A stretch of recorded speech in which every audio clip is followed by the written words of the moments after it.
and welcome to this regular called meeting of the Temple City Council, February the 2nd. Please rise. Councilmember Danny Dunn will lead us in an invocation, and Autumn Spear of our Planning Department will lead us in the Pledge of Allegiance. Please bow with me. God, our actions this and every day, Heavenly Father, to the welfare and benefit of this community we hold so dear. Protect those in harm's way and take care of those less fortunate than us. In your Son's name, amen. Amen. Please join me in the pledge. I pledge allegiance to the flag of the United States of America and to the republic for which it stands, one nation under God, indivisible, with liberty and justice for all.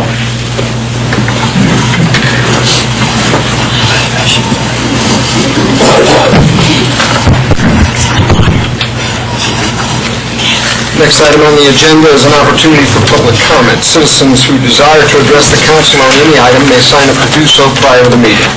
Public comments will be received during this portion of the meeting.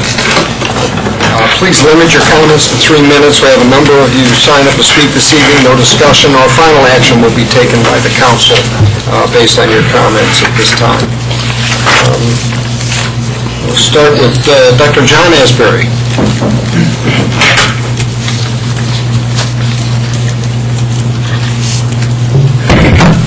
Council, staff, thank you for letting me be here and address you today. I'm here about my concerns about the closure of the Southside Post Office. That has been a very convenient facility for us on the south side of Little Dove Lane. It's an efficient place, it's a pleasant atmosphere, it saves me gas, we don't have to come downtown, it's easy in and out, it has a safe feeling to it. And I truly hope you'll do everything you can in your power to keep that facility open for us on the south side. Thank you. Thank you, Dr. Asbury. Ms. Hazel Mathis.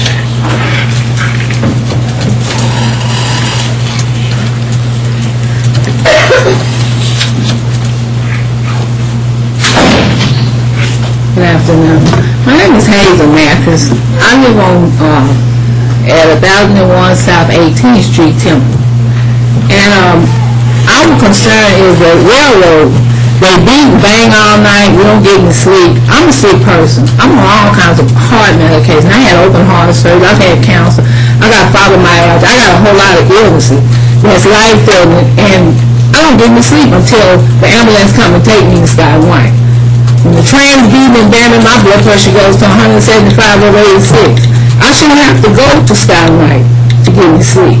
My doctors have instructed me that I need to move. That is my house. I've been there for almost 30 years. I pay taxes. I work 3 jobs to keep that house. I don't see no point in me having to leave. They have totally destroyed it. I've got broken windows.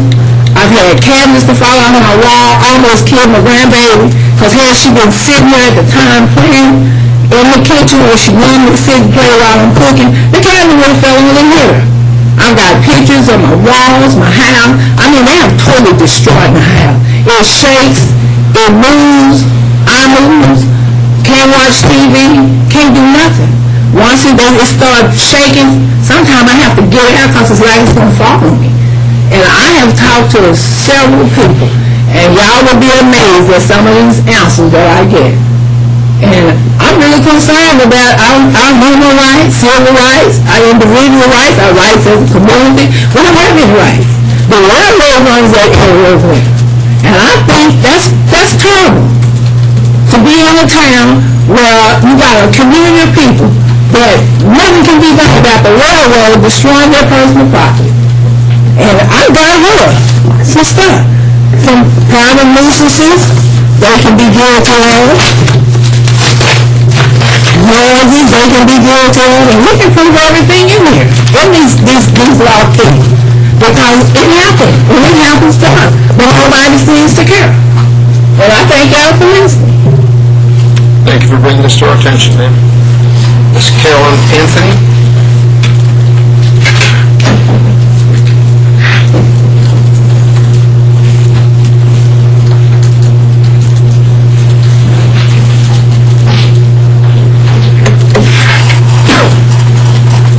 My name is Carolyn Anthony. I stay at 1002 East Avenue B.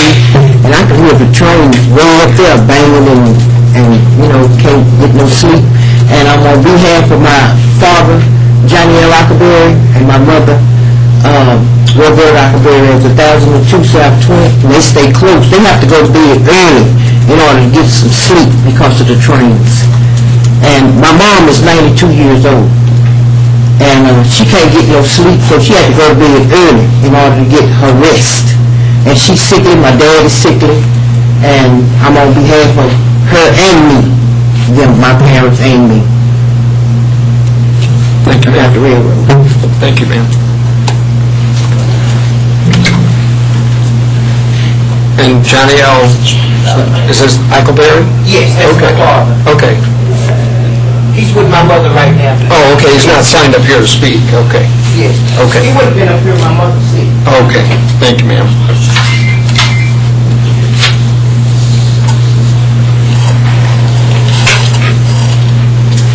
Is this Mr. Mathis?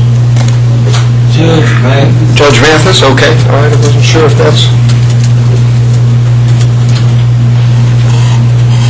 Thank you for being here, sir. Man, Judge Mathis. Hello, everybody. Same thing. I live in the Curfew Edition of Temple, 720 South 27, where the train bang all night. I'm a heart patient from the VA, disabled veteran, and same thing. I can't sleep. Other people around me can't sleep. The neighbor. My house, I bought the house, raised my kids there, and my walls is been vibrating so much it start coming apart. You could come there and look, and you could tell that they were blown out and just coming apart. The house is like 30 years old, and it's just all night. The vibration, it'll vibrate nails, everything. I don't know if y'all know about construction, but it vibrates everything. It vibrates your window, and dogs bark all night because of the train rolling all night. Banging. The banging is mostly. The banging. That's real loud. And I have a person who is bad. Well, that's all I have to say. Thank you.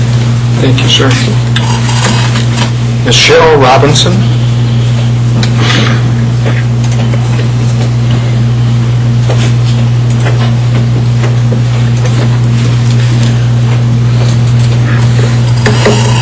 Good evening, everyone. My name is Cheryl Robinson. I live at 720 South 22nd Street. Also, I can be in bed at nighttime. I say about 10 o'clock at night, and then about 1 or 2 in the morning, it sounds like somebody ran into your house. And you don't know that feeling unless you're there, and your heart just start pounding while you're asleep. And you can't go back to sleep after that then. Your body has to calm down, and that's a frightening experience for anybody who have to go through. While you're laying asleep, it sounds like somebody ran into your house. And you have to get up to make sure it's not real. That's all I gotta say. Thank you. Thank you for being here, ma'am. Next, Mr. Gregory Bethune. Mr. Bethune, you're here on an item that we're going to hear... Inadvertently put my name down. Okay, not a problem at all. Just want to make sure you're on public hearing, so you'll be able to speak. And Mr. C.W. Fields. Mayor and Council, I appreciate you inviting me to be here with you tonight. First of all, I want to say it's been a pleasure to meet each one of you, to work with your city staff. They've all been terrific in the process of designing and conceptually putting together a multifamily deal in the downtown area. Colt Development was founded on a business model where we partner with cities to do deals that make sense for the city, that helps to advance your goals as a city and provide quality, affordable housing in the appropriate location. Due to some tremendous support and feedback from your business community in the downtown area, we feel that the location we chose this year is not ideal for where the city of Temple wants to go, and we want to step back and learn more about the city, the market, and reassess where this development belongs. We believe it's a high-quality product. It'll be great for your folks here in Temple, and we want to do a deal that everyone from the city, the private sector, and everyone that's a stakeholder can be excited about. So we believe it's an opportunity for us to really put some muscle behind our commitment that we want to do deals that's good for the city. So we're going to withdraw our application this year.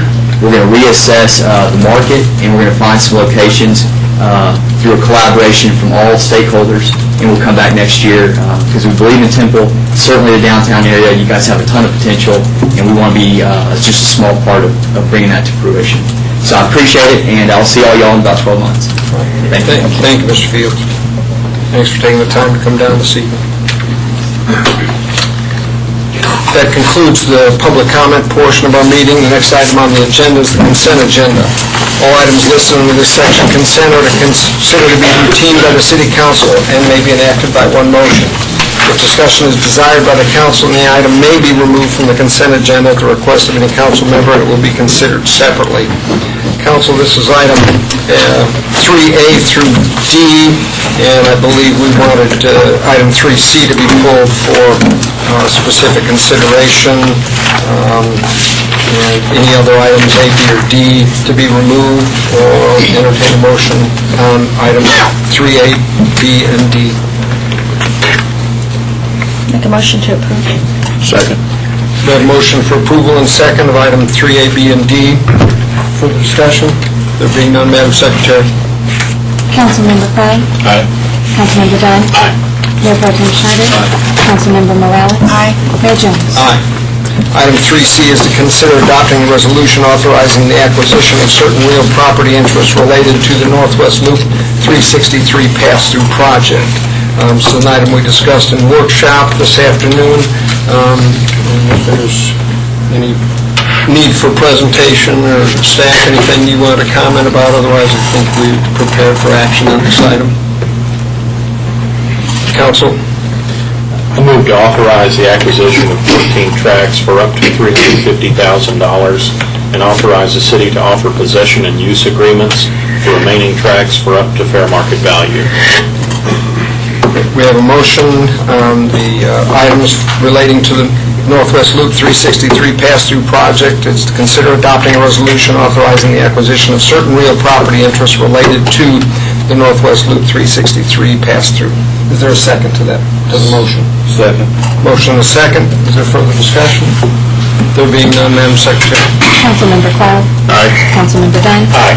Mayor Pro Tem Schneider. Aye. Councilmember Morales. Aye. Mayor Jones. Aye. Item 4 is a third reading. Consider adopting an ordinance authorizing amendments to Article 6 of the Unified Development Code to amend sign requirements in the Interstate 35 Corridor Overlay Zoning District. Ms. Spear. Good evening, Mayor and Council. Good evening, ma'am. This agenda item was originally part of a collection of UDC cleanups. This one, however, is the last one that's remaining on this portion.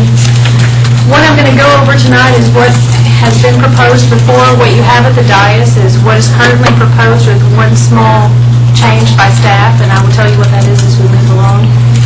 In the I-35 overlay, currently the signs that are allowed right now are 8-foot-tall monument signs. And so those are the signs that you can do as a new business. Staff recognizes this is not a reasonable sign, height, or size for an interstate frontage development area. So we've brought this forward for you to consider some other types of height and signage tonight. In the I-35 overlay, there were also some missing signs that were not addressed. We've addressed those, and you can see those in detail on the draft that's before you, but tonight I'm going to focus on the freestanding signs. The signs in yellow, this chart shows, it matches what's before you in the actual text. The signs in yellow, this is what we're going to talk about. We're going to talk about the signs for all permitted uses under the pylon sign provisions, and we're also going to talk about the sign for travel related. And those uses include fuel sales, lodging, and restaurants. And those are designated to be higher, taller signs in the proposed ordinance. The pylon sign provisions, before we go on, I want to make it very clear that the difference between the pylon and the pole sign, as we've defined it, is the pylon requires that the pole structure itself has to have some sort of masonry or architectural metal type of enclosure. So that's really the primary difference. It's not that it has to have 2 poles, it's not that it has to have a certain amount, but it's that it has to be enclosed. We do have a height to width ratio, so depending on how tall your sign is, there is the minimum width requirement for your base. And I'll go over that and show you some pictures how that works. We removed a limitation, and it's on your third page in front of you, and it's in blue and it's been scratched out. We originally had a 6-foot limitation on how tall your base could be. We've removed that because I think it makes it easier to get the type of signage we need in these areas. The first one we're going to talk about are the pylon sign provisions for all uses, excluding those travel related. As currently written, those can be up to 25 feet tall and 200 square feet in area. Based on that height to width ratio that I talked about, that 25-foot tall sign needs a base that's 4 foot wide. These pictures show some different ways to achieve that. The lower left-hand corner of the Tranum sign, this one's very close. It's a 2-foot wide base. It's a 25-foot tall sign and a 2-foot wide base. So to meet the current requirements, they would have to add on to that base in width or add another pole, the same as what they currently have. But the point of these pictures is to show you that this can be achieved through a variety of sign structures. There's no set requirement other than meeting that height to width requirement. So all of these signs would meet that. The next set of signs to talk about are the pylon sign provisions for travel uses. These are exactly the same requirements except they're taller. You can go up to 40 feet in height and 300 square feet in area. So for a 40-foot tall sign, you would end up with a 6-foot wide base requirement. These are a couple of pictures, just a Holiday Inn Express sign and a Whataburger that would meet or exceed that base requirement, but that's how those signs would have to be designed. This slide shows what would happen to a typical 75-foot tall Wendy's pole sign on the left. On the right, there's two versions of how to achieve that base requirement. You could do it with one wide, 6-foot wide base, or you could do it with 2 3-foot wide base poles. So there's some different options. Staff recommends approval of the proposed amendments, Article 6 is presented tonight with the deletion of the 6-foot maximum base requirement that's before you. And this would allow you to have greater flexibility than previously presented. Thank you, Ms. Beer. Council, questions on the item? Ms. Blackburn? One quick comment or question I just wanted to highlight. Existing pole signs or signs that are in place out there right now on I-35 and how this impacts those. This ordinance would impact those if they meet the threshold for redevelopment in the I-35 overlay. So right now, the signs come into play if you meet the 50% expansion in either square footage or 50% expansion money-wise versus your value. Or to say it another way, the existing signs are grandfathered unless there is a redevelopment trigger that is... 50% trigger, yes, sir. And you made the comment about the Tranum sign as if they were applying today, but they don't have to do anything with that sign as it exists today. No, sir, they don't. They came in recently with the PD, so they're very new. New sign, really, we were trying to figure out what we wanted on I-35, and that's what they presented, and it turned out very well. Okay. No, it looks terrific, and I just want to make sure, based on your presentation, you weren't saying that Tranum has to do something. No, sir, not at all. Yeah, okay, very good. I've had a comment. I've kind of looked at some of the signs looking down 35 and other cities as you go through it, and it appears to me if, and I related to the 25-foot sign that you displayed just a few minutes ago, on a 25-foot sign or less, it makes sense to me to go the pylon route instead of just a pole with 25. It just doesn't look correct. 25 feet and above, I think a pole is okay. A large base going up that tall to me looks out of character, especially if you have a base with a wider sign. To me, it doesn't look as appealing, and it's not as wouldn't be as noticeable with a pole. But a 25-foot less, keeping the bases, I think it makes sense. It makes it look like almost a monument type sign, and the pole would look kind of spindly to me. I think the height, 40-foot max, I think that's a little bit restrictive. I've seen some of the signs are even taller than that. I mean, 80 to 100 plus feet. I'd like to see 25 foot or less have the pylon. I don't think we need to restrict places like gas and restaurant, or restrict our businesses from the eating places or gas places. I don't know that we penalize our people that are, the businesses for that. So I'd like to see maybe go up to 80 feet. Pole signs are okay. 25 feet and below, use the base for the pylon style sign. I just throw that up there, and not it'd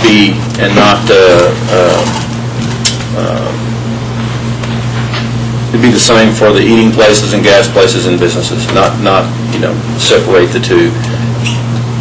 In other words, have them all have the same restrictions. So everyone could have up to an 8-foot tall pole sign. Pole sign, but if it's 25 feet or less, make it be a pylon sign, whether they're good or not. Could I ask you to show that Wendy's pictures again? Yes. I think that's the one. I think if we're going to try to have a new face to 35 and make it look more appealing and up to date, that we need to have the pylon. It just looks nicer. And I think that's what we're trying to do, is have a different image and bring up our standards a little bit on the image. And also, I think, I'm assuming it's TxDOT has gotten very good at a few exits away, putting up signs, letting you know what is going to be on, or what's coming up, a couple of exits ahead. There's actually, I checked into the program, and it's done through a private program. It's Logos Lone Star. And they can do you can do all of the exits typically along Interstate. And it's $1,400 per business to get their sign on that one of 6.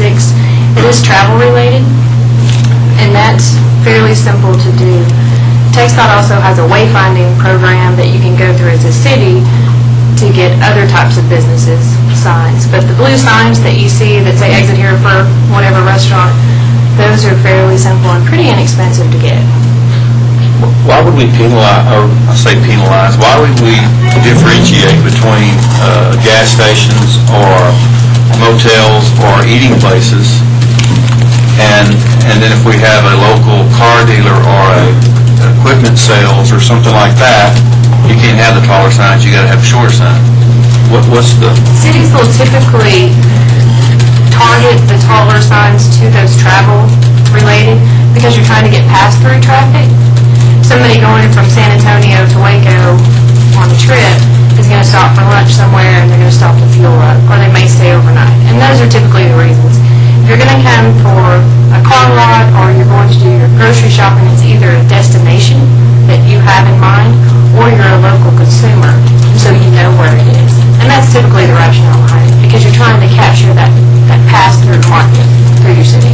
And I think the differentiation between the 25 and the 40 feet, assuming each one of those will probably go as tall as they reasonably can, or possibly can based on the ordinance, differentiates those so that one isn't blocking the other.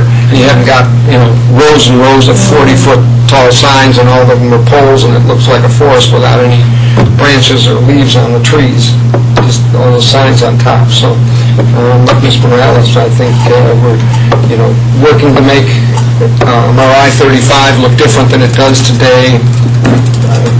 I've been through communities that have merely monument sign requirements, and you can't see anybody going up and down the highway. By the time you see where you wanted to go, you've already passed the exit, and I think this should give them plenty of visibility, I think reasonably, and give us a aesthetically pleasing and change to what people think of Temple as they go through up and down I-35. So I'm for raising the bar and putting it as staff's proposed.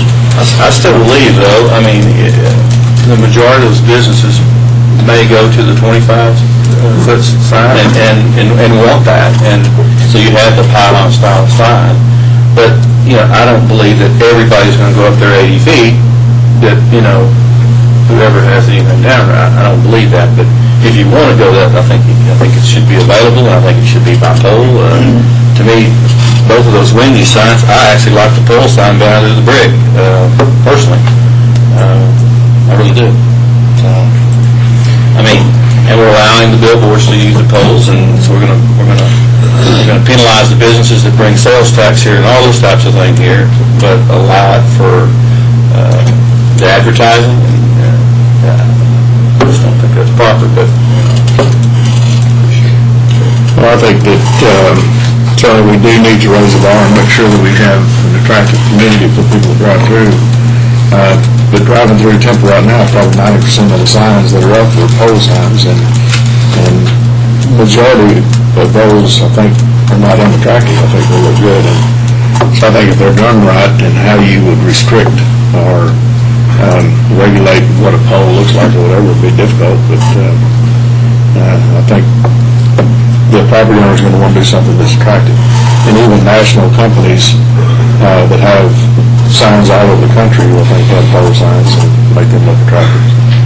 So I would not object to pole signs. Also raising height too.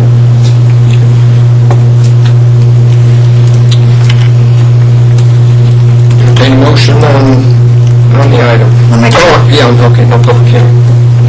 Make a motion to adopt the ordinance as presented. A motion, is there a second? Second. A motion is second. Further discussion? Being none, Madam Secretary. Councilmember Cloud? No. Councilmember Dunn? Aye. Mayor Pro Tem Schneider? No. Councilmember Morales? Aye. Mayor Jones? Aye. 5, 6, 7, 8, and 9 are all dealing with the same issue.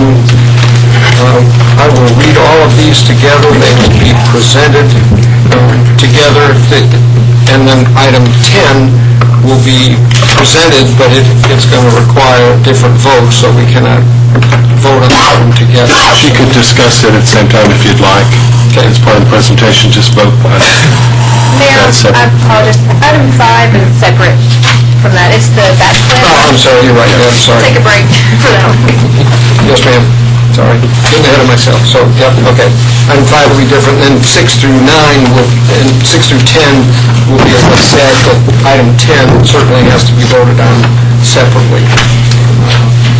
Because, and we'll explain that as we get there. So, yep, thank you, Mr. Spear.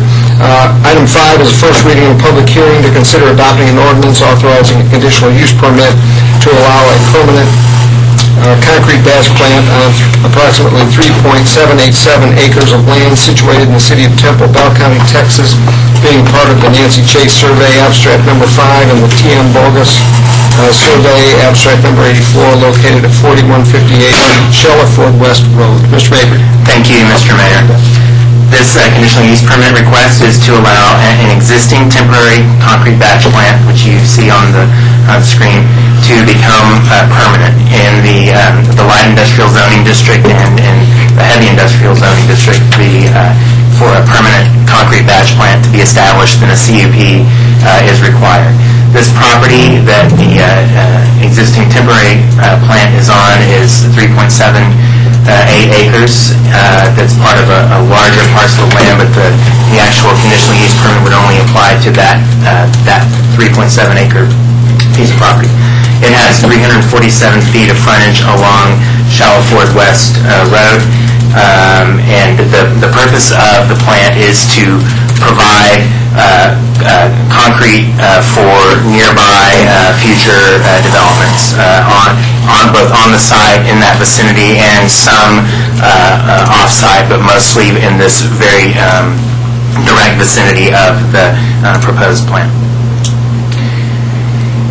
Temporary batch plants are allowed by right without a conditional use permit for 6 months.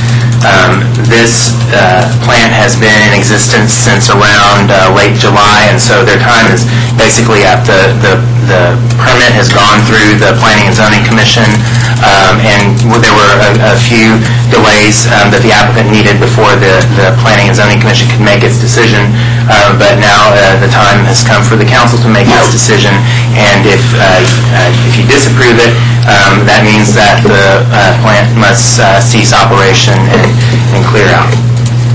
This is currently on the screen. There's another view of the plant as you're approaching it from the north on Shallow Ford West Road. To the north of the subject property is undeveloped property. To the east is a pet groomer. And then to the south and west are also undeveloped properties. Here's an aerial of the subject property. Again, it has frontage on the Shallow Ford Road West. Just to show you some basic land uses in its general surroundings. The green is undeveloped or some type of agricultural land. There's one small yellow residential area, and then the other brown and red areas are retail and commercial type uses. Future land use and character map calls out this area and its surroundings as estate residential, as you can see by the pale yellow, which would be the recommended zoning district for that designation would be the urban estate or the larger lot residential zoning district. Here's the zoning for the surrounding properties. As I said, the zoning for this property and to its north and west is light industrial. There's commercial on the other side of Shallow Ford, and then a little piece of light industrial further east, and then everything else is agricultural. Shallow Ford West is a collector street on our thoroughfare plan. It is currently not built to city standards as far as roads go. It was built to county road standards and appears to be in need of repair in several spots. There was a Public Works did an assessment of streets in Temple, and it received a fair rating, or if you were thinking of it as a report card, kind of a C rating, but it received a fair rating in that report. There are no public utilities directly serving the property. The blue and rust-colored lines show water and sewer in the area. There's a private water line that does serve the property. There's no fire coverage from public water supplies. The applicant has proposed an on-site fire suppression tank of 8,000 gallons that I'll show you on a plan sheet in a moment that they have worked with the fire marshal to propose. This is a basic site plan for the property. Shallow Ford Road West is highlighted in orange to the right, and the extent of the paving for the property is shown in gray here. This is a zoomed-in version of the site plan showing in yellow the batch plant control office, where they have basically a computer that runs the batch plant. The red shows the actual cement mixing plant itself. The pink, the small pink square near the batch plant is the 8,000-gallon water tank for the fire suppression. And then the gray squares represent the aggregate and concrete hoppers, stockpiles, silos, and things of that nature. This is a drainage map of the area. There's some existing trees, 24-inch pecans that are being proposed to be retained, which I'm showing as the green circles. There's a detention area that is on at the lower right corner of the property. There's some drainage arrows drawn in, and there's the blue arrow points to a truck washout, which would also flow into the drainage area. This is the landscaping that's proposed for the property. The green area shown is to be irrigated and planted with 95 shrubs and 15 trees along the right-of-way to form a screening buffer for the plant along Shallow Ford. And then all other disturbed areas would be underplanted with turf. There were 5 notices mailed out for this proposal for this conditional use permit. No one returned approvals, and one surrounding property owner gave back a disapproval of this proposal. When staff presented this case to the Planning and Zoning Commission, there was a denial recommendation due to the proposal not complying with shows estate residential. Due to the condition of shallow ford road west along the batch plant and the lack of public facilities serving the property. However, at its January 3rd meeting, the Planning and Zoning Commission voted 5-0 to approve the requested conditional use permit, subject to the conditions that are going to be on the next few slides that I'm going to show you. The first is that the conditional use permit would be valid for 12 months and then could be administratively reissued for consecutive 12-month periods. If it did expire, then the plant would have to cease operation of the activities and would have the opportunity to reapply if they wanted to. All work, including remedial work, must be permitted and built to current city standards by March 30th, 2012. That mainly applies to there's some paving currently existing on the site that does not meet our paving standards and that has been discovered, and the applicant is aware of this and thought that March 30th was a reasonable deadline to get that fixed. All parking and maneuvering surfaces must be concrete or asphalt. The fire suppression tank, as was shown on the site plan, must be used and comply with the fire department's requirements. The property has to be landscaped, as I showed on one of the previous slides, and that plan would be attached to the ordinance that grants the conditional use permit. Irrigation must serve the required landscaping. Septic service must be permitted and built as required by the Bell County Sanitarian. The property owner, the plant operator, or their successors have to remove all hard surfaces, any kind of equipment or buildings, or any kind of footings for those equipments or buildings if the plant ceases operation. And by ceasing operation, we mean that they either have not produced or sold concrete for more than 31 days, or if the CUP has been revoked by you, or if they didn't reapply over a 12-month period and never reapply, again after that 12-month expiration date for the conditional use permit.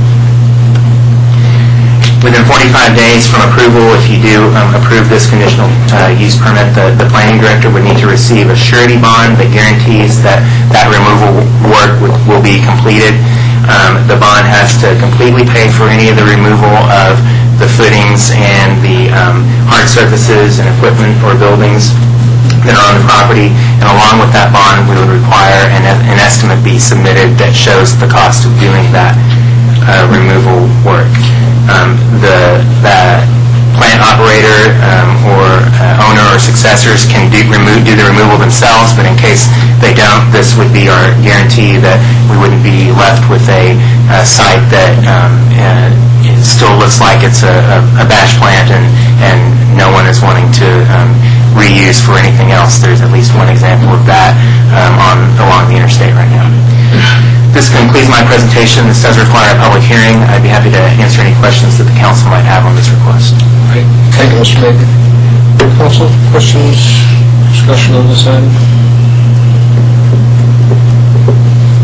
Is there any estimate of the anticipated traffic will be coming and going from the plant?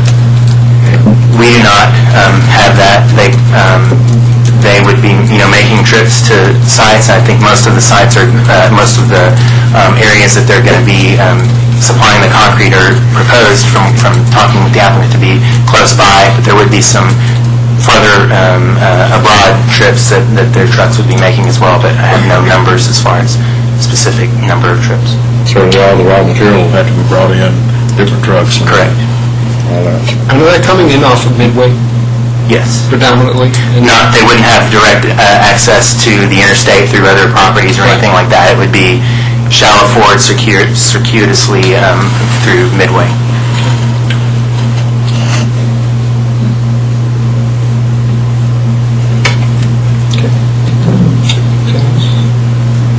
This item requires a public hearing. I'll declare the public hearing open at this time. Anyone wishing to speak before the council on this item, please come forward and state your name and address for the record prior to making your comments.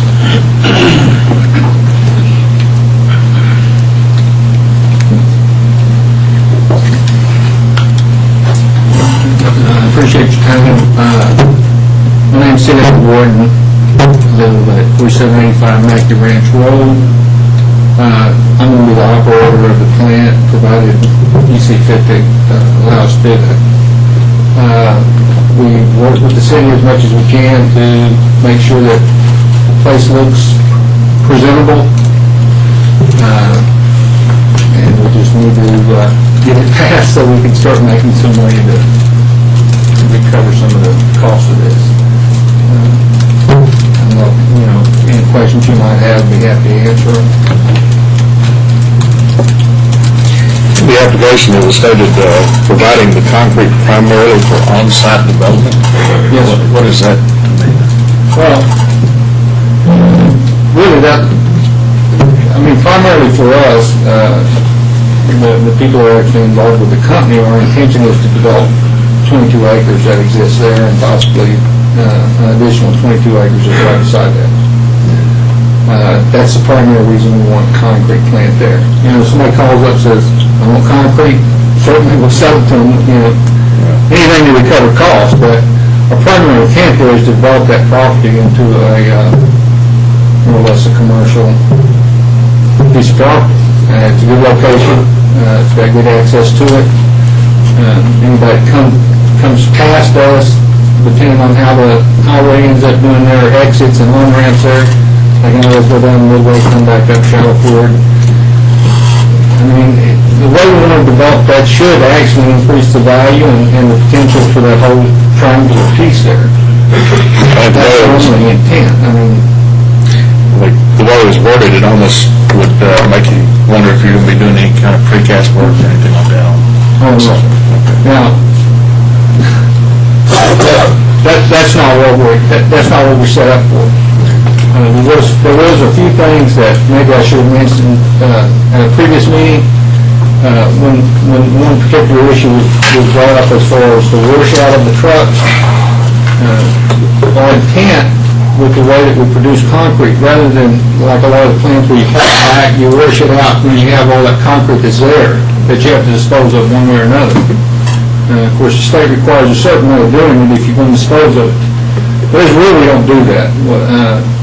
If we bring something back, the product's already been paid for. It's almost ridiculous for us to just pour it down on the ground there hard enough or go through a washout. We will have forms there that we will, but they're not. It's not a precast company. That's not what our intent is at all. The stuff that we actually produce that way, generally are just pavers, walkers. There's nothing fancy. It's just somebody needs something to block up their trailer house if they were, a lot of times we'll have the pads that are 2x2. But we generally don't just wash out the trucks. Everywhere we've dealt with concrete in the past, we've always had some sort of form where we use those products, and resell them to somebody, and it saves us from just wasting money. And plus, saves us from a whole bunch of concrete that's not working. But no, that's not our intent. Our intent is to develop that property. And at that point, once you've developed the property over whatever time that is, then I assume the batch plant's going to come down. The only reason it's a quote permanent batch plant is because we've got a temporary versus permanent definition, and if you're not temporary, then you're permanent. So, okay. Yeah. Well, before we want that batch plant would be... Because I'm concerned about Shallow Ford Road and what it's developed to currently, and because it is not meant for that kind of traffic, and if you're going outside of that area, and the access point is off of Midway, and there's some other issues related to that are ongoing. Is your development going to have, do you anticipate having frontage road access? Is that what you're developing? So your batch plant's on the back side of your development, or? The intent of the future development that we've already have in plan, envision there, we'll request an access off of the access road up there from TxDOT. And of course, whatever part of that gets involved with the city, we'll do that. Ideally, what we want to have happen there is a city street. Certainly, we'd have to produce the street ourselves up to y'all's standards, but that would be our end result is that we want a street going through there. That way, instead of just the property that's along 35 or just the property that's going Shallow Ford being worth something, we can make that whole section worth something. I mean, that would be our intent.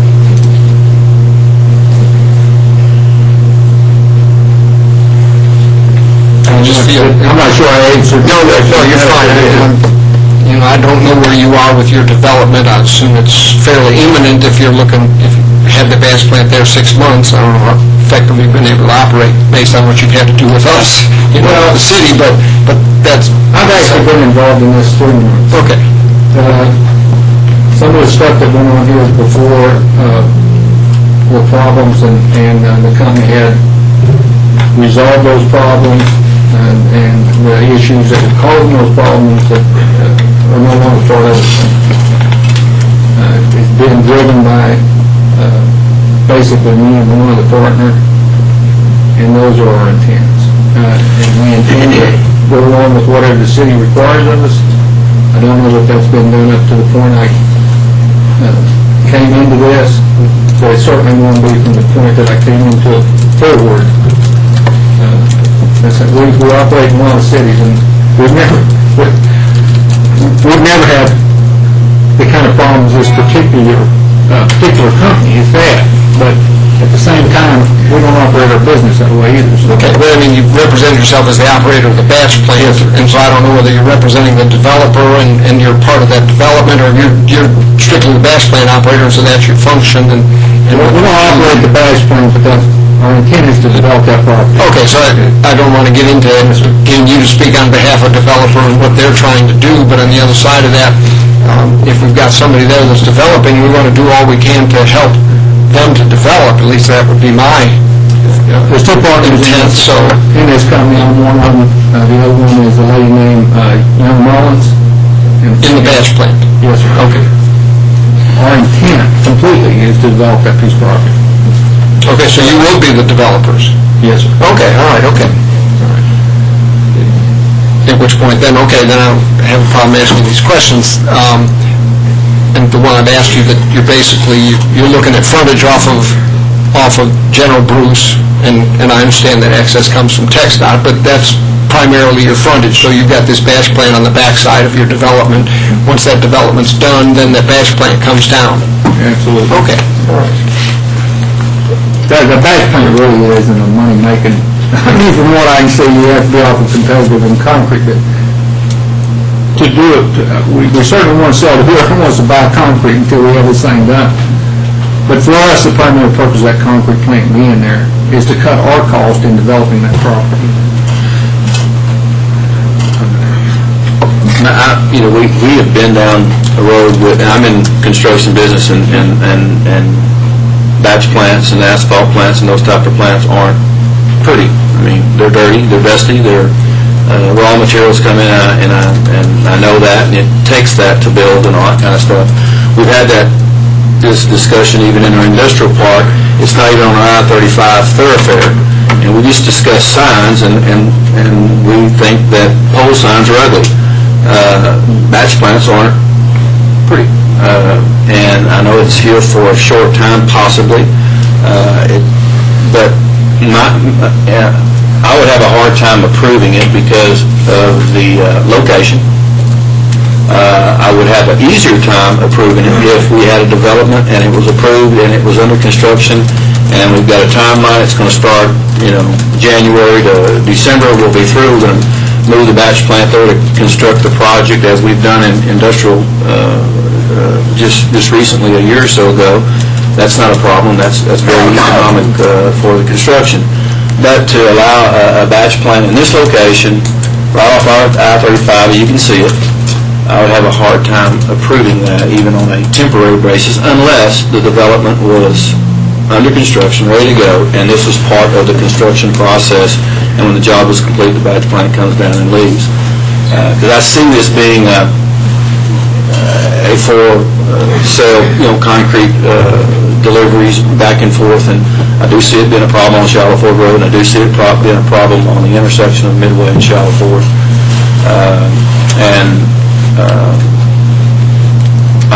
We've done this before, and it ended up staying there for 10 years. And there still is washout. Even if you pour the excess concrete, you still have to have a washout pencil. There is some residual of concrete even after you pour the excess concrete when you pour it. So nothing against the company or your development, but I would have a much easier time approving it if the development was on paper and under construction and started. If you don't mind me addressing a couple of those things. One is that I can't answer for every concrete plant that happens to be in this area, but TNRCC requires us. We're not supposed to expel any dust at all. The washout, actually, if it's done right, there is not concrete there once the washout is done. It's supposed to basically separate the components. So the reality is, really, if we're going by state, us as a company is going by state requirements, environmental protection requirements. We should have no hard concrete there that's not actually a surface that we're driving on. And then they also come in and check for air quality. As far as all that should have been in place, ideally, as a company, if we had started this whole process, that's exactly what we would have done. We were brought in here basically because this lady had went in partners with somebody, and an extraordinary amount of money had been spent to have no more than what she has there. We're trying to find a way to recover that and still accomplish what her plan was.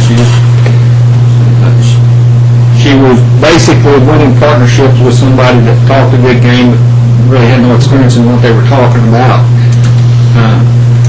So I guess what I'm getting at, this is a temporary permit. It's a 12-month permit, and certainly I can understand your concern. But if it's a temporary permit, we're not going to leave the concrete bags there. That plant runs about $400,000. And if you'll allow us to operate for 12 months and get this up to what we say we're going to do, I mean, that's going to be our only opportunity to really show you whether we do what we say we're going to do or we don't. I know you can see it from the highway. Some of that is actually, I mean, there'd be ways to go around hiding that. We do it all the time in big cities where we operate at. So if I was asking for a permanent permit, this is going to be a permanent concrete plant there, and it wasn't going anywhere, I would totally agree with everything you're saying. And all I'm saying that is we've got a lot invested there. There's a good potential for us to develop that property. Ideally, when we come into a project like this is because we've already got everything you're talking about in place. We've already been with the city, we've already been with planning, we've already got the businesses laid out, we already have investors, the whole 9 yards. But as it is, we were pulled into this we were pulled into, we could come in and try to salvage the process here. Well, it's not ideal if we could have a 12-month period to operate at it, which, as I understand it, at any point, if you don't see the progression of operation that you're looking for, you can shut us down at any time. In that 12-month period, you'll be working on the development that you're working on. So, I mean, if we have a plan and working on that, personally, if you're going to do that, it's ridiculous for us as a city to ask you to plant trees and plant shrubs and hide all that stuff if you're working in a 12-month period to construct this project. Because then you'll pull the trees up because they won't be in the right place for your development and all that type of thing. So, well, I never quite understood the whole thing. I'd rather give you a 6-month extension on your temporary plant, and if at the end of the 6 months you haven't brought forward a development plan that then shows us what it is that you're going to do for the reason for that batch plant to be made permanent, you're done. Well, I mean, in 3 months, I think, you have to check with your staff, but I think in 3 months we've turned it around quite a bit just from the perspective that we're responding to what's being asked to be done. They're doing us a courtesy in my mind because of the way things have operated up until this point. But whatever we can do to give us a chance to prove what we're saying we want to do here It's just that in 3 months, anybody's here that does construction realizes to get an engineer, to get the civil work done, it's going to take us more than 3 months to have. But in the meantime, you're selling concrete. We're not selling anything at this point. We would like to start selling concrete to keep our losses at a minimum, but when I came in there, the first thing we did was remove any kind of power source that was through that plant, so that until the other member was removed from the company, he couldn't do what he'd been doing with another thing.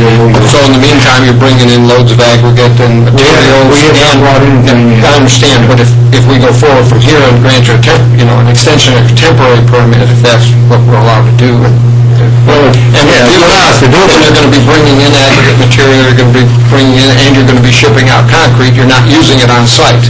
So that's what you're saying to us you're going to do to make your... That's what we would like to do. Yeah, okay. We're going to do whatever is volume do you anticipate? I mean, I don't know, he tells me, but I assume everybody here has some sort of business experience, so you understand what it's like running a company for 6 months without any income. But at any rate, that's what we would ask you to do. I'm basically, I guess, asking you to give us some period of time here that we can try to prove out what we're telling you.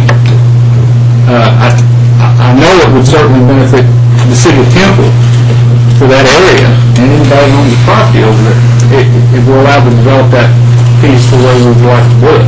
Okay, this is the first reading, and we can come back and we can modify this in any way on our second reading. So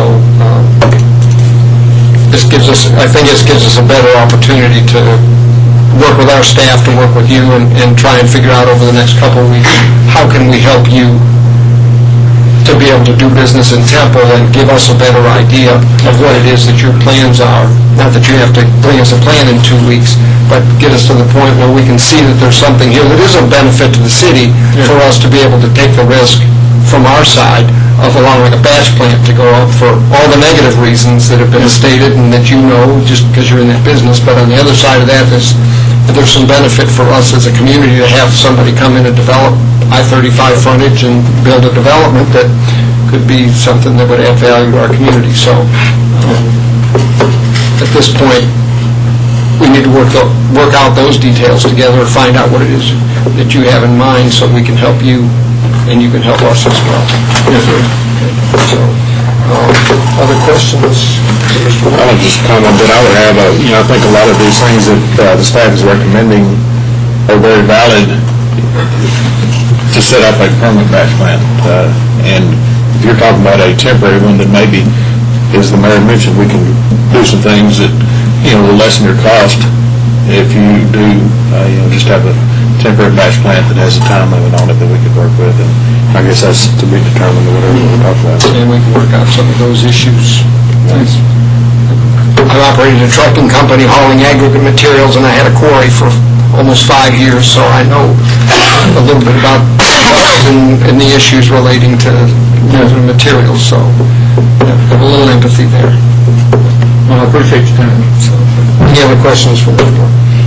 Thank you very much, sir. Anyone else wishing to speak before the council on this item? Seeing no one else wishing to speak, I'll declare the public hearing closed. Council, your pleasure on item 5 relating to the CUP on a permanent batch plant. And again, we can take this item as it is and modify it at the second reading. Motion to approve. So that is a motion to approve with the staff recommendations, is that correct? But then it has to come back to the second reading. Come back to second reading. Yes, sir. I'll second that. Okay, we have a motion and a second for this item as recommended by staff in the presentation. Further discussion or question? There being none, Madam Secretary. Councilmember Cloud? Aye. Councilmember Dunn? Aye. Mayor Pro Tem Schneider? Aye. Councilmember Morales? Aye. Mayor Jones? Aye. Thank you, Mr. Morton. Okay, items 6, 7, 8, 9, and 10 will be presented together for purpose of the presentation of the items and for the public hearing. and item 10, at a minimum, needs to be voted on separately. All of these can be voted on separately, your pleasure, council, but the issue relating to 6, 7, 8, and 9 will be similar, and 10 just has to be voted on separately because of the supermajority that's going to be required on that item. So, Ms. Spear, Ed Adam. Good evening once again. I'll go through these fairly quickly, and if you have any questions pertaining to any of them, feel free to stop me as I move on. Just to give you a little background, several months ago, we did a text amendment to allow for recreational vehicles to be allowed with the CUP. And we did that basically so that we could bring in some existing RVs that are in mobile home parks into compliance. We had an issue, and we found that we had more than we thought that had been in existence for several years. And the desire was to figure out a way so that those people would not be displaced and have to relocate to another location. So this is our mechanism, and these are the ones that we initiated this with the applicants, and we're representing them. Mr. Bazoon is here for the last item on behalf of himself, but we are representing the applicants. The Rocky Oaks Mobile Home Park is the first one we'll talk about. It's been established over 10 years ago and annexed in 2008. It's zoned agriculture. There are 2 RV sites. These are the 2 locations of the RVs that have been there permanently for quite a while. This is a zoning map. Most of the property surrounding it is zoned agricultural, and then neighborhood service across the street. We did send out notifications. This particular one, as we did for all of them, we did receive 2 affirmative neighbors in support of this. Staff recommends approval of this CUP. With approval of this CUP, those 2 existing RVs on those specific sites will get to stay. If those RVs are ever removed, then those sites will revert back to mobile home sites. So they'll have to bring a new mobile home in if they remove those RVs. On January 3rd, 2012, the Planning and Zoning Commission voted to recommend approval of these 6-0. Any questions on that one? When you say remove, I mean, since they're RVs, you can take them in and out, they just have to...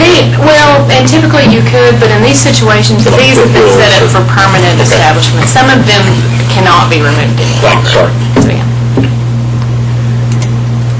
The next one we'll talk about is the Midway Mobile Home Park. They too have 2 recreational vehicle units in the park.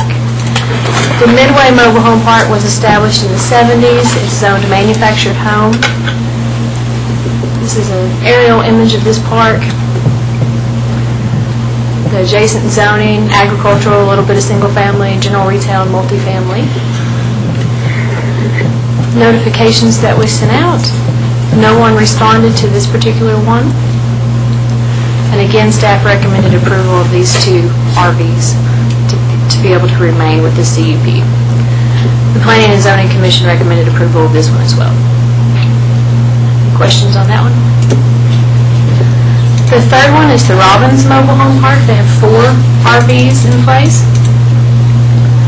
This one was annexed and developed with the Midway Mobile Home Park. It's a manufactured home as well.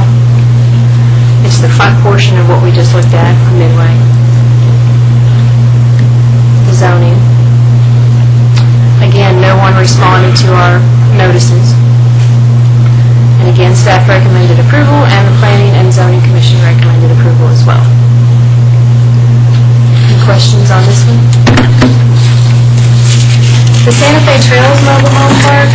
This one has 14 RV sites in place. Santa Fe Trails Mobile Home Park was annexed in 1949 in the area. The park itself was established in the 70s. It's zoned light industrial and 2-family. This is an aerial view of that park. This is a layout. And the RVs are dispersed throughout. Down in this area, you have some over here, back here, but they're all set up. Most of these are mobile homes, but there are some RVs throughout the park. This one is zoned a little closer into town. There is some light industrial and heavy industrial zoning, however, surrounding it. We did send out notifications. This particular one, we received 2 favorable responses, and we received 2 negative responses. But a supermajority is not required for this particular case. Staff recommended approval of those 14 RVs being able to remain with the CUP and the Planning and Zoning Commission again voted 6-0 to regulate. Any questions on that?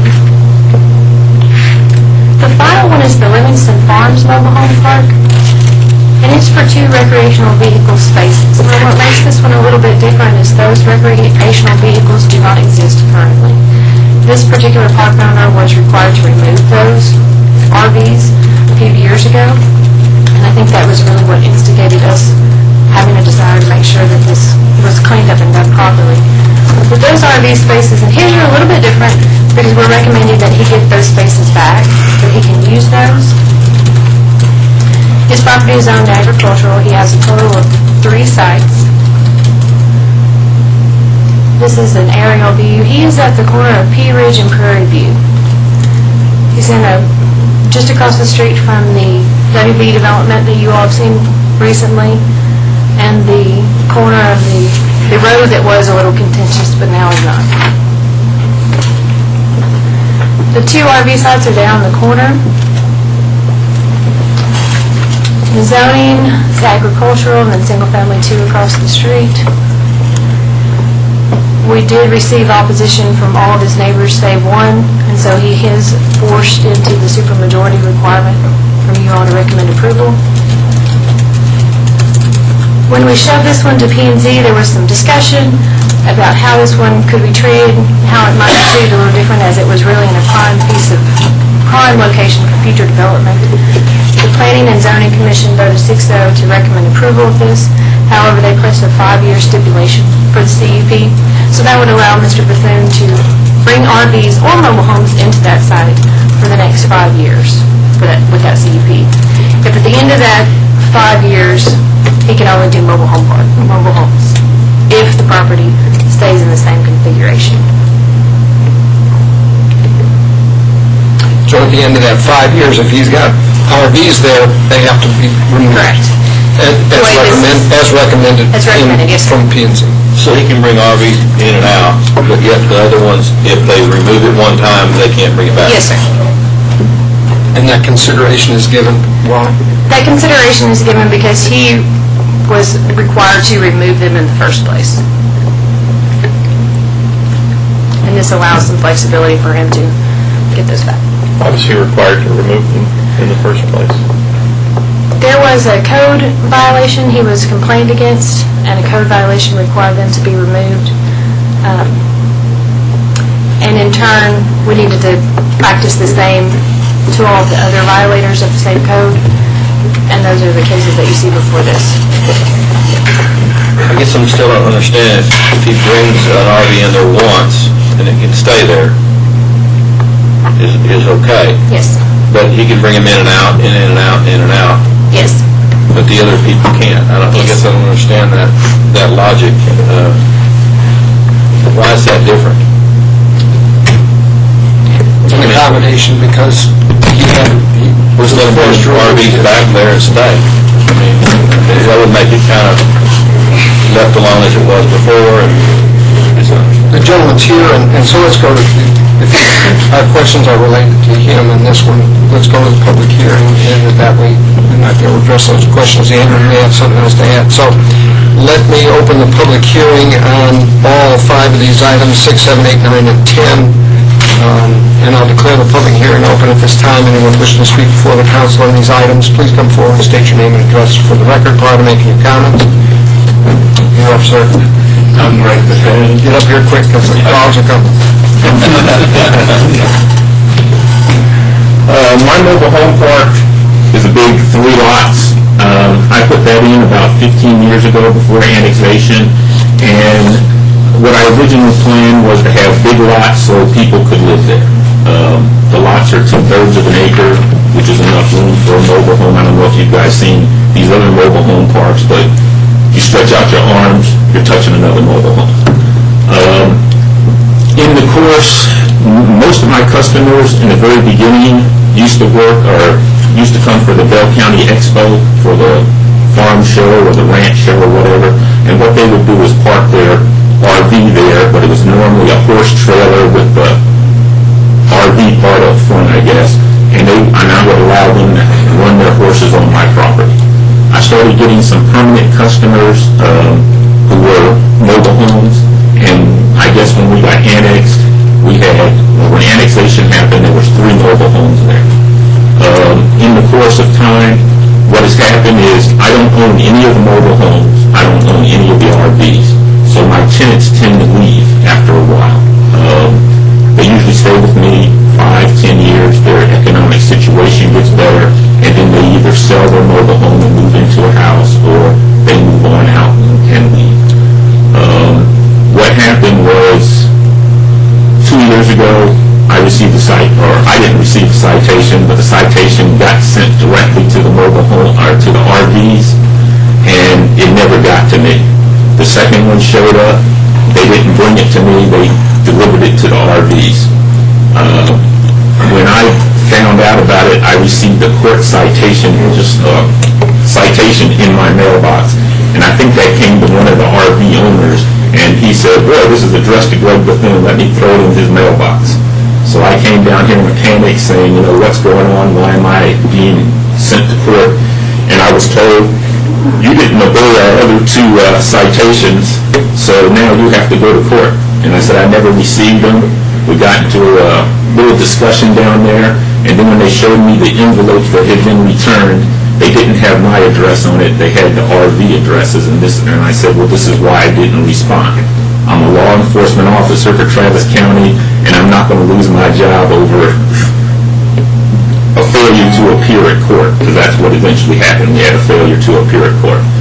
I came to an accommodation with the planning and code enforcement, and I was told that this was being enforced citywide. I wasn't the only one that was being treated this way, and I said, okay, fine, I will abide by the rules. What do you want me to do? And they told me the RVs have to be out on the last day of December. And I said, fine, I'll have them out before the change of the new year. This was 2 years ago. 2 years ago? Yes, sir. Okay. So anyway, I complied. I evicted my tenants, and they were friends of mine. They had been leasing from me for a while. And one guy hates my guts now because I kicked him out and told him that this rule is being enforced citywide. And what he did was move into, I think it's Bird Creek. He moved into Bird Creek, called me up, but then you're an idiot. If you wanted me to leave, you should have just told me instead of trying some underhanded method. I was a little bit incensed. I came down and complained to planning code enforcement and said, hey, you told me this was being enforced citywide. I'm losing roughly $400 a month, $200 per lot, and you're not doing anything to anybody else. Oh, Mr. Bethune, worry about your own property. We're enforcing this. This will be taken care of. Time kept passing. And plus I kept getting, even though I had complied, I kept getting failure to appear at courts. Finally, I think it was August of last year, I think I got my last come to court. You owe us $1,200 for not appearing in court. And I went down and talked to them, and they said, oh, your case has been dismissed. None of the other parks had their RVs removed. I was pretty upset. I went to code enforcement, and there's a lady down there by Barbara. She had been telling me the whole time that this is being enforced citywide, and I'm down there on my little soapbox, kind of irate, and they basically told me, Mr. Bethune, you can take this to court. And I said, maybe to get this straight, I need to get a lawyer involved, or I need to take this to court. I said something along those lines, and they told me, Mr. Bethune, what you'll end up doing is spending some money, and nothing's going to change. So that made me trot right off to an attorney, and he told me, this can all be handled in small claims court. If you have a thing, you don't really need us, just go file at small claims court. File at small claims court, and you know you're in trouble at small claims court when the other party doesn't appear, but the attorney appears. And me not being an attorney, because I didn't put a comma, City of Temple, the case got thrown out. So I'm standing there, didn't even get to say anything. The attorney stood up, walked over to the judge, said, Judge, before we get started, you need to look at this. He looked at that and said, you're right, this case is dismissed. So I'm out another $300 or so for the court case and all that nice fun stuff. And Went back to the attorney says, okay, this is where we can go. You can either launch a big lawsuit against the city of Temple, or you can try to reach an accommodation with them. So I came down, contacted the city attorney's office, and where we're at right now, I think it's up to right around $5,000. My lost income since December of 2010 to present, plus my fees for being late on my note. My property went into foreclosure because this is some of the income I used for that, and I had to go to Easy Loan, believe it or not, to borrow money to get my property out of foreclosure. So anyway, bottom line is, all I want to do is be able to allow one of my tenants wants to come back, and for him to park his RV on my property and stay there for 5 years or whatever. At that time, they're building all around me. My goal is to retire soon, excuse me, and sell my property and go do something else. I will have put in my 30 years with Travis County. It's time for me to move on and go do something else. But I don't feel like I should be the one that gets penalized, and while all the other businesses that do the exact same thing as me can carry on. As far as why my neighbors are complaining so bitterly, because I think 3 of the 4 of them came out and said they don't want me there anymore, or we've had some problems, and that's the only reason I can think of, because the one family where I don't see them here, the Laminates, they wanted to buy my property back before I bought it, and they wanted to do something similar, put mobile homes on it. So I don't feel where he has anything to gripe. I think he wrote in and said that my mobile home park looked unsightly or something, and I brought pictures last time to show that he can't really point a finger at me and say I'm unsightly with the problem he has going on in his yard. I don't know why the other 2 people complained. I just don't know. But anyway, 5-year time limit, I'm perfectly agreeable with that, and just need you guys to approve it so I can go back to doing what I was doing. Any questions? Did you say that your losses are just losses, or did you say that the city was going to compensate you for that? Well, we don't know yet. My wife is a little bit more aggressive than me, and her thing is, they screwed us over, and they lied to you repeatedly. Hire a lawyer and sue them for as much as you can get. Me, I'm like, hey, we got to live with the city. A lot of times you have somebody that gets a little bit aggressive and wants to enforce a rule. I'm not going to hold that against the whole city. And when I was having discussions with him, I said, hey, I'm complying. I'm doing everything I need to do to comply. I'm following, doing exactly what you tell me to. Why are you taking me to court? Why are you filing citations against me and having me go to court? I think at one time I had 2 failure to appear at courts. Either one of those could have gotten me fired from my job, because it's like a scofflaw. Here I am supposed to be enforcing the law, and I'm not even showing up to court. And I tried to tell them, you guys can't do this to me. And basically what they said was, yeah, we can. And we won't suffer any repercussions. You can hire a lawyer, it's not going to do you any good. We're going to do what we want to do anyway. And at that time, the RVs were no longer even on site. And I just didn't really understand it. Right now, I have lost basically $400 a month ever since December of the year before last year. And plus, I have incurred costs where I've been late on my note. It got to a point where I fell two payments behind, and they filed foreclosure on it.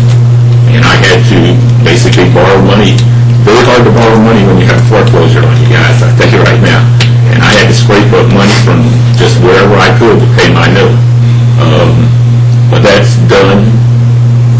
But I have incurred costs because I feel like I was unfairly singled out and made to pay stop from making income, my $400 a month, which makes my land pay. Is there any discussion on the city level as far as his reimbursements, or are we planning to do any reimbursements, or that's not even on the table, or, I mean, I'm not aware of any ongoing, I am aware of many of the facts that he's just talked about, including his small claims court that was dismissed. I'm not aware of any ongoing discussions with him. Well, I've been working with a lady up there, Trudy Dale. Trudy Dale. Yeah, and as a matter of fact, I showed up there today and showed her where I had to take out a loan from Easy Money, and my payments to Easy Money are $300 and some odd a month, and I can't even begin to pay back the principal. And I'm hoping that the city of Temple was going to say, hey, we did you wrong, we owe you about, like I said, around $5,000.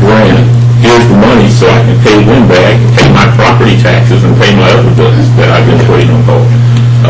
Well, I'm more than happy to talk to this gentleman about his claim against the city, which is a different issue, I think, than the matter before you, which is, do you wish to approve the CUP for his property? Personally, I mean, if all this is true, like you said it is, and all that, why are we limiting to 5 years? Why are we putting restrictions on him? We hadn't put restrictions on any of the other ones. I don't guess I understand that either.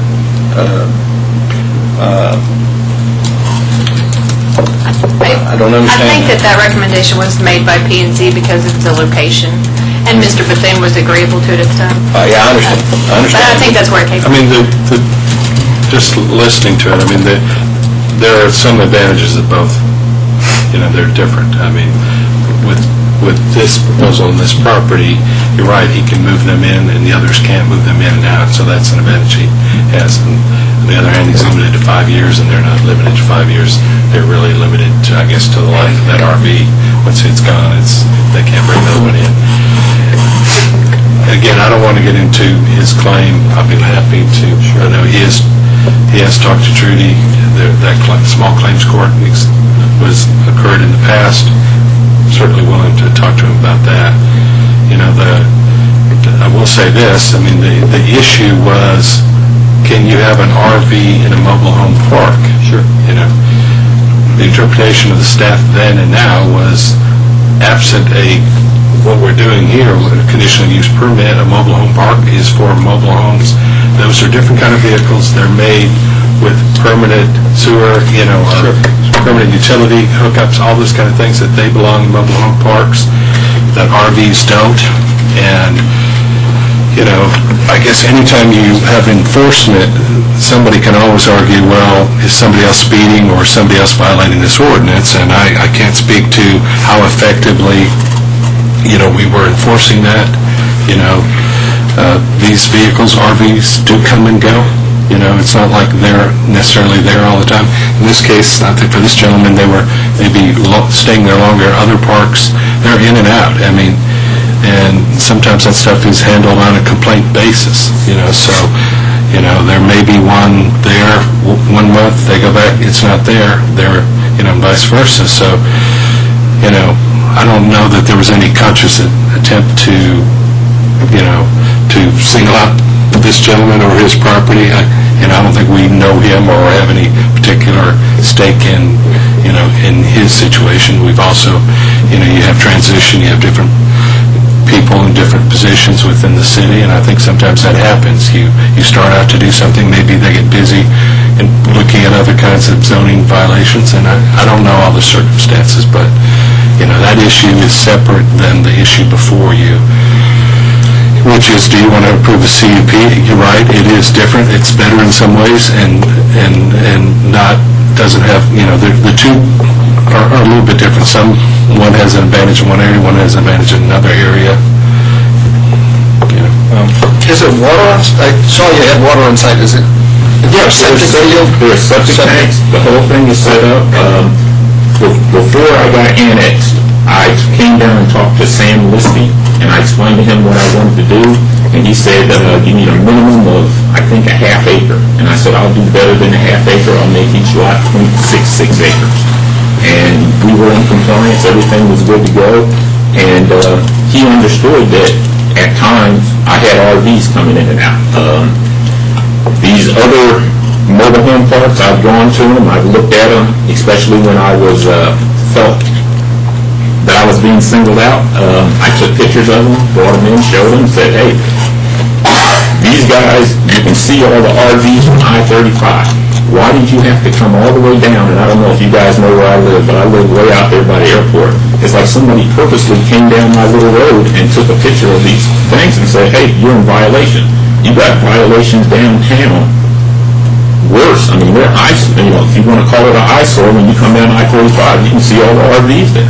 Why are you after my two little RVs? And I had to, one of the hardest jobs of being a landlord is evicting people. And it's even worse, evicting people that are paying you. Okay. Okay, well, but again, part of the issue is time, and I'm not trying to get into the facts of how long those were there, but it's not illegal to have an RV temporarily. It's illegal for that RV to stay over a period of time because it's not equipped to do that. So, again, the provision is pretty clear. You can't have an RV in a mobile home park indefinitely or for, And I'm sorry you were singled out over the others who were not enforced. So, I'm bad. My wife said, I accept your apology, but I need money to pay the bills. That's what she would say, and I said, downright down. Thank you for not bringing your wife. And thank you for your demeanor and your presentation. Truly appreciate that. I don't know any other way to say it than thank you for the way you've approached this. Would anybody else have any questions, comments? I hope we will have some training in our planning department as how to respond to citizens who have problems. And in the future, I hope you will call your mayor or your council member if you ever get into an issue again and need assistance. I sent an email to my representative, didn't get an answer back, because at one point I was about ready to grab a sign and start walking up and down Main Street. Can only imagine. Thank you very much, sir. Any other questions for Mr. Bethune? Mayor, I have a couple of comments. And a little bit of history that engagement that I had in this matter also. First of all, I think staff is doing their job, and that's exactly what they should do. My understanding was we got a complaint, and we acted on that complaint. And when we went out and observed the violation, the process went in motion to rectify that complaint. What we then discovered, and again, as a result of Mr. Bethune's coming forward, was that there were potentially multiple violations across the city associated with an ordinance that had been in place for years and years and years, and RV parks and mobile home parks that were out of compliance across the city. At that point, and again, I'll look to staff to correct any misstatement I make here, but I think I interceded and said, wait a minute, we need to see about trying to fashion another solution to this process rather than going through a process to enforce an ordinance that had not been enforced based on our typical code enforcement process, which is response activated. And that's our code enforcement process. There is no proactive provisions in our code enforcement department. It is 100% reactive. And so when I stepped in and said, wait a minute, we're about to send out citations and notices to multiple parks, not just one, but to multiple parks, and begin eviction processes all over town, I asked them to see if they could fashion a different approach and look at some CMPs or something that would at least identify where we're at now and institutionalize or grandfather that with some conditions and then move forward. I also asked if we could offer some accommodation and fashion some accommodation for Mr. Bethune as a result of being the first one in this process. But I want to be very quick and very clear to point out that I don't think staff did anything wrong in this process. I think staff was out and responding to the complaint that was received and responding to and following the ordinances once we were aware of the ordinance provisions and once we were aware of the complaints, and we moved out and did that. Any questions for Mr. Bethune? My only complaint was I felt like I was singled out. And when I talked to him and explained it to him I just kept getting, basically they would, certain people would look me in the eye and say, Mr. Bethune, we're enforcing this rule citywide. And this was January, February, March, April, May, June. July is when I finally came in and said, look, I'm going to hire a lawyer. And then that's when, we started this process. And, I was very upset with you guys. I was livid, jumping up and down, And like I explained it to them, if I was on my beat or whatever, and I see you come down the street, and I say, well, I know that person, let me pull him over and write him a ticket. And I pull you over and write you a $400 ticket, you're going to be pissed at me. You're going to be real pissed at me next month when I stop you and say, hey, guess what? Time for you to give me another $400. And every month that goes by, $400, $400, $400. And it just pissed me off no end. And especially when you go down there and they tell you, somebody behind the desk who's supposed to be a city official saying, we're enforcing this citywide, Mr. Bethune, stop worrying about the other people. And I said, I can't help but worry because I see, every time I drive down I-35, I see everybody else doing something and I'm not allowed to do it. And that's what pissed me off the most besides the money. But anyway, I think I've taken up enough time. Thank you, Mr. Bethune.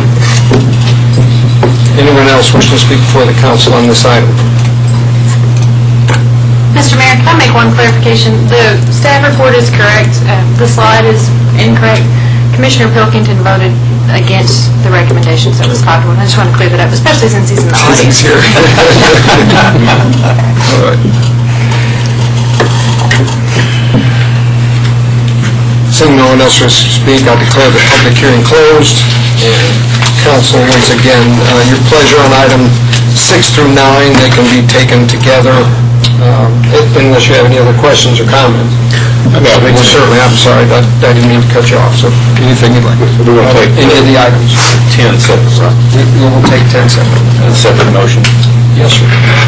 As a result of the fact that that item requires a supermajority because over, two-thirds of the respondents to the public notices responded in denial, and so that requires us to take action with the supermajority.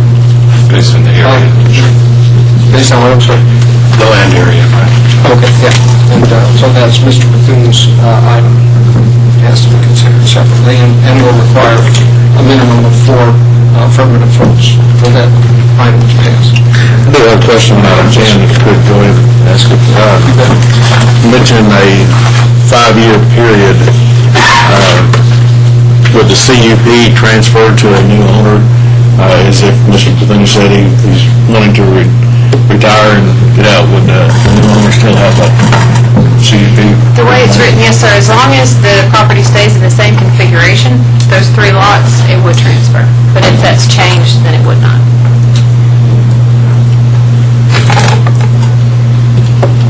Could we make that restriction instead of 5 years? Could you make the CUP effective until Mr. Bethune sells the property? I think that would be fine. Can we ask Mr. Bethune? I mean, could we do that, I guess, first, and could we say that in the motion? Until he said, I know a CUP goes with the property, our time frame. In the past, you've issued CUPs that ran with the property and were permanent, so... But I would say permanent until he sells the property, unless he would rather have 5 years. I'm not a huge fan of having a period that is indefinite that way, because then that falls on somebody to track the life. I just don't... So that's 5 years. What he's suggesting is 5 years, or if he sells the property, whichever comes. No, I'm not suggesting that. I'm suggesting that as long as he owns the property, but when he sells it, the CUP goes away. Yeah, you could make it... You have to reapply for a CUP if it's a different owner. If you just said, grant the CUP period, he could sell it and that CUP would still be there. Correct. So, I don't know if that would be a better solution than 5 years. It doesn't limit him. Well, if I can say something, get back to the microphone. Thank you, sir.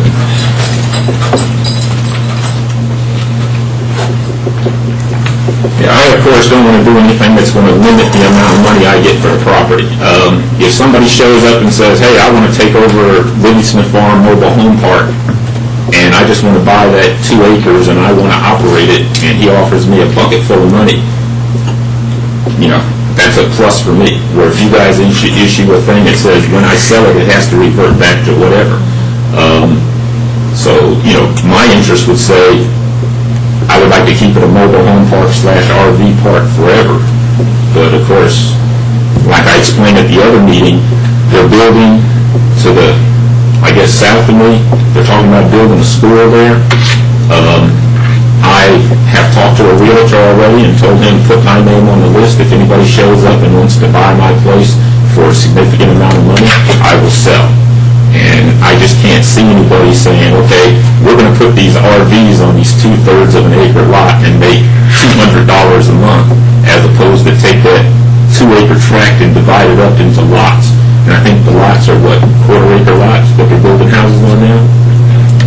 And those lots, a house lot sells for a whole bunch more than $200 a month. You get, that's why I agreed to, when they brought up the 5 years, I said, I'll agree to anything, basically, that allows me to get back in business and start making money again. The problem is that you're limited just to 5 years, and that may not happen to sell your property till 6 or 7 years, and after 5 years, your RV's up to leave.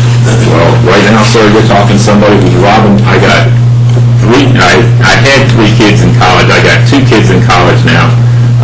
One at my Eagle Scout, he decided to help me and his mother out without our knowledge, and he activated himself, so he's getting ready to get shipped off to Afghanistan so he wouldn't be a burden to us. When my wife found out, she went off the deep end with the same. Now, we've sent 2 kids off to fight in a war already. I went off, and nothing happened to either one, either of us. But, just thinking of, my son Bob in harm's way, it's kind of upset. But he said, you guys are having a hard time, let me do this.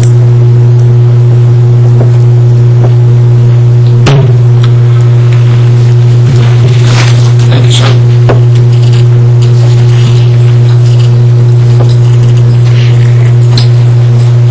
Any other questions or comments?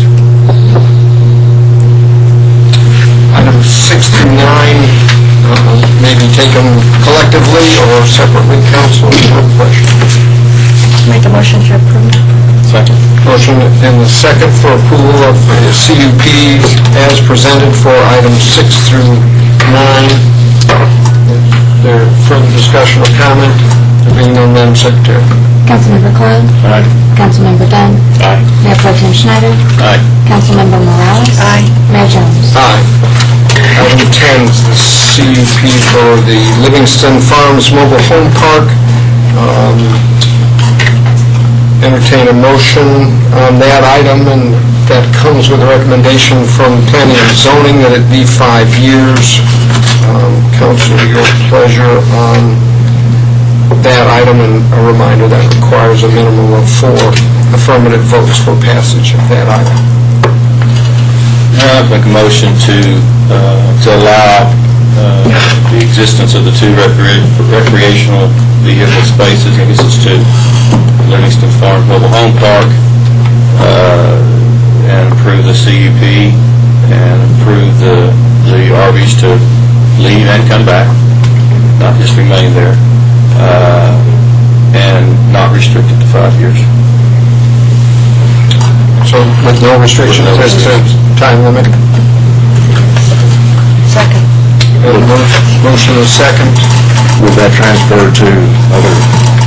The way the motion is, that would stay with the property. As long as the property stays in that configuration. Stays in that configuration. So there would always be 3 lots there. It could be for 20 years, it could be for 2. But if the configuration changes, then that CUP doesn't work anymore. And realistically, if somebody buys it, they're going to be doing it. They change the use of it, they have to change. We have a motion and a second. Further question or discussion? Madam Secretary? Councilmember Cloud? Aye. Councilmember Dunn? Aye. Mayor Pro Tem Schneider? Aye. Councilmember Morales? Aye. Mayor Jones? Aye. Thank you. Item 11 is first reading and a public hearing. Consider adopting an ordinance authorizing an amendment to Article 3 of the Unified Development Code to change approval authority for the I-35 corridor overlay zoning district from the Planning and Zoning Commission to the City Council. Ms. Spear. Thank you, Mr. Mayor. This item came about in December. We did a presentation concerning I-35 and discussed all of the pending development that was going to occur with the TxDOT acquisition and changes. City Council directed staff to amend the UDC to change the appeal authority to fall with this body rather than the Planning and Zoning Commission. We did make that amendment. This is the way the amendment looks. It's a very simple change in the UDC, so City Council has final action. The appeals would not go before the Planning and Zoning Commission. That way we wouldn't add any extra time to the process. Staff recommends approval of the proposed amendment. The Planning and Zoning Commission on January 3rd voted 4-2 to recommend approval of this change as well. I'm happy to answer any questions that you may have. Thank you, Mayor. Council, questions or comments? If I could just make a comment. First, or a couple of comments. First, I think that most everybody agrees that we are confronted with an opportunity that does not come about very often in the ability to redevelop I-35. And while we are getting into it, certainly things come up every once in a while. It's not a perfect plan. I think we're taking the steps to try to make it a more perfect plan as we did this evening. I am a product of Tipple boards and commissions, and I appreciated the fact that when I was appointed to a board or a commission by members of whatever city council was sitting at that time, that they put in me the responsibility to take care of certain issues.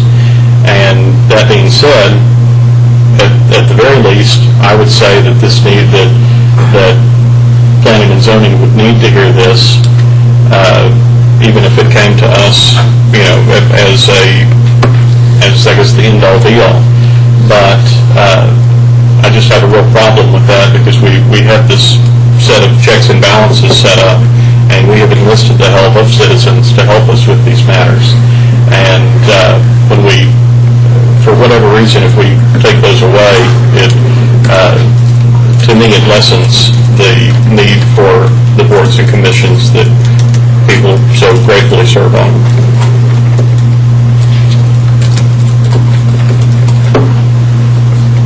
Any other comments? Questions?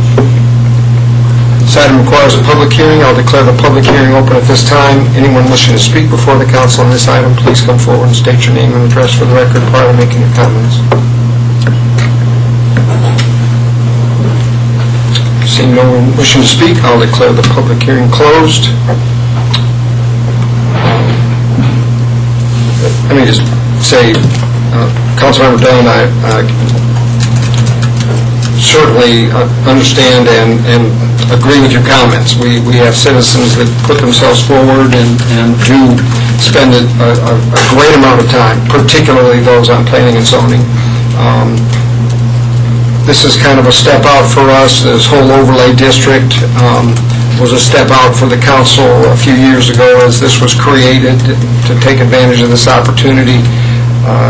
I guess the thing I see this as is a streamlining of a process.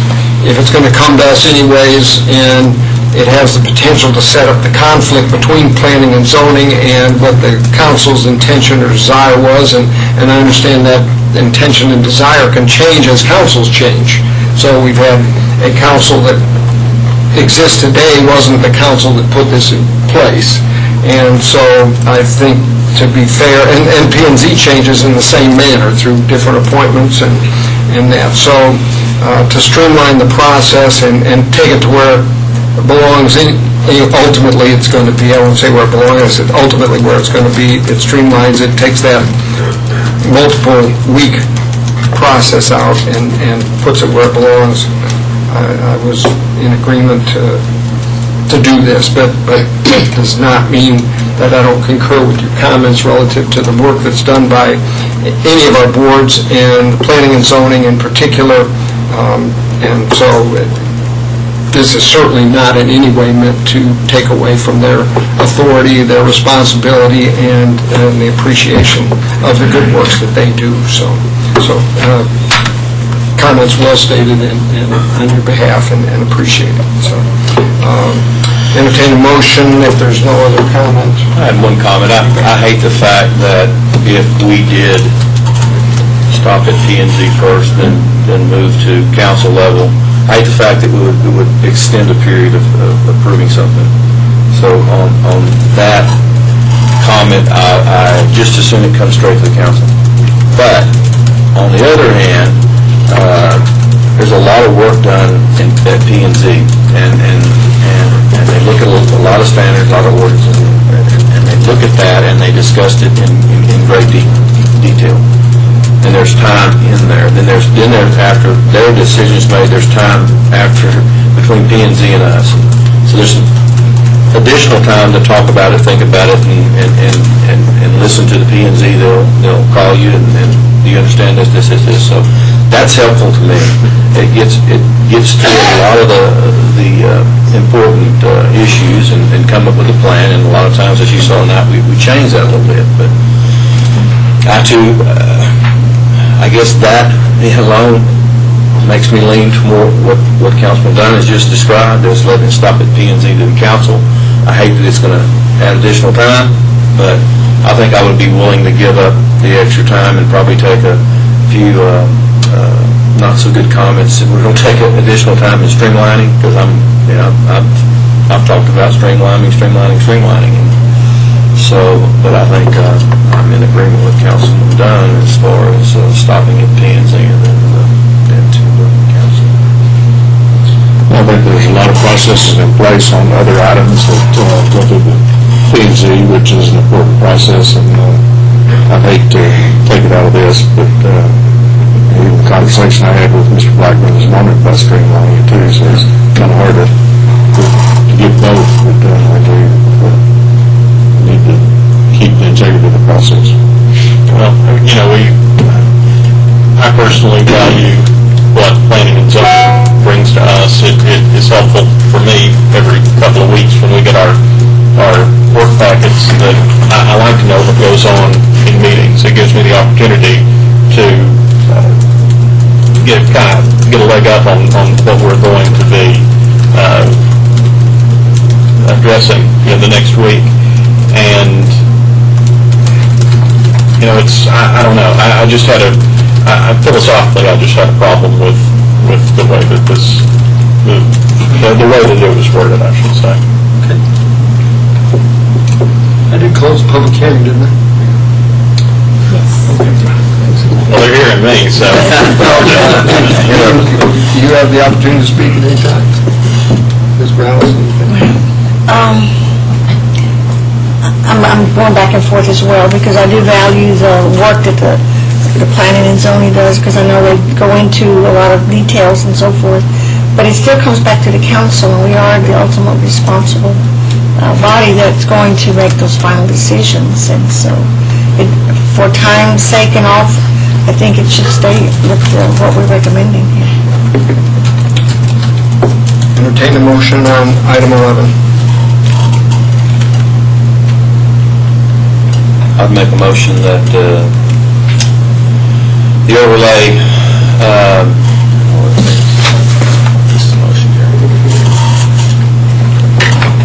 Do you want the process to say as is, going through P&Z, or do you want it to come directly to council? I would want the process to go first through P&Z and then the council. So To stay as it is currently? It does not. No, it doesn't come to Oh, it doesn't come to council at all? It stops at P&Z right now. There's no recommendation or anything that comes before you all. So when we were talking about it, it was said, council needs to look at this because it is a tricky situation. And you all wanted us to keep the process short, so we made it in this manner. But if we wanted to go back and have P&Z make a recommendation, I think that's where you're going with the motion. It would add about 3 weeks, and we could do that, no problem. So it would still come back to the council after Yes, the... yeah. Because right now, it stops at P&Z, they make the decision, and it's done. I would like it to go through P&Z, and then the council for final decision. So So we have a motion for the process to continue to go through Planning and Zoning Commission as it does currently, and then to come to Temple City Council for final action. Is there a second to that motion? Second. Okay, we have a motion and a second. Further discussion? Madam Secretary? Councilmember Cloud? Aye. Councilmember Dunn? Aye. Mayor Pro Tem Schneider? Aye. Councilmember Morales?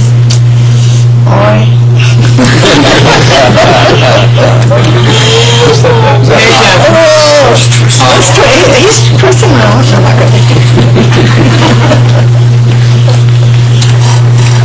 Item 12 is to consider adopting a resolution designating the chair of the Tax Increment Financing Reinvestment Zone, Board Number 1, Board of Directors for the year 2012. The state law, I believe, Council requires us to appoint the chairman to the reinvestment zone. Okay. And so that typically is done at the end of each year, and we just missed that. So we are to appoint the chairman of the Tax Financing Reinvestment Zone, and currently Bob Browder serves in that position, is willing to continue to serve in that position, has done an outstanding job, gives an incredible amount of time to that position, and certainly make that recommendation for you, council, to make a motion to consider reappointing Bob Browder as chair. Motion to approve. Second. Motion is second. Further discussion? There being none, Madam Secretary. Councilmember Cloud? Aye. Councilmember Dunn? Aye. Mayor Pro Tem Schneider? Aye. Councilmember Morales? Aye. Mayor Jones? Aye. Item 13 is consider adopting a resolution appointing two members to fill an unexpired term through September 1st of 2012 and September 1st of 2014 to the Planning and Zoning Commission. You have a number of applications before you, and I'll certainly entertain a motion for appointments to these terms, and if you would, please recommend which term you're recommending an individual for when making your recommendation or your motion. I'd like to recommend Chris Magana to the Planning and Zoning, and I don't have that list. Which one? 12 or 14. So basically expiring in 12 or in this year. 2014. Okay. Anyone else that we wish to recommend, or we can take these one at a time if you wish as well? Somebody else for the 12? I would say for the 12, I mentioned Paul Erchinger earlier. Paul Erchinger, and he would be filling an unexpired term. He would be eligible then for 2 full terms We don't following count that. that against them. Right, okay.